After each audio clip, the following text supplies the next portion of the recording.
হ্যাঁ, তুমি তোমার একটা ফোন এখানেই ফেলে গেছো। ওইটার পাসওয়ার্ডটা বলো তো। বেকআপ। চলো, ফাইনালি তুমি এটা বলেই দিলে। আমি তো বেশ কয়েকদিন ধরে তোমাকে এটা বলার চেষ্টা করছিলাম, কিন্তু বলতেই পারছিলাম না। বি ক্যাপিটালে ছিল আর ইউ। আমার ফোনের পাসওয়ার্ড ছিল বেকআপ।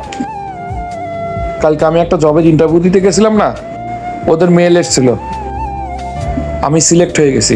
ওরা আমাকে 30 লাখ টাকা প্যাকেজ দিয়েছে, আর এটাও বলেছে আফটার 1 ইয়ার এটা আরও বেড়ে যাবে।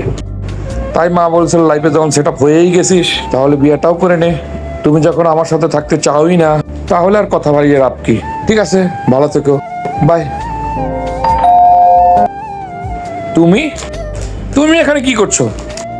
আসলে রাহুল, আমি তোমার কাছে ক্ষমা চাইতে এসেছি। তুমি সত্যি জবটা পেয়েছো তো? তোমাকে ওরা 30 লাখের প্যাকেজটা দিয়েছে? সে তো ভগবানই জানে, এটা সত্যিও হতে পারে আবার মিথ্যা হতে পারে, আমি মজা করছি। আমি না তোমার আসল মুরাদটা আগে থেকেই জানতাম। তোমার এই ফোনটা আমি এখানে রেখে যাচ্ছি, নিজে এসে নিয়ে নিও। শোনো, আমার কাছে তোমার একটা লাভ লেটার আছে। ওই লাভ লেটারটা তুমি আমাকে প্রথমে দিয়েছিলে। তুমি একটু দাঁড়াও, আমি ওটা নিয়ে আসছি। এই নাও।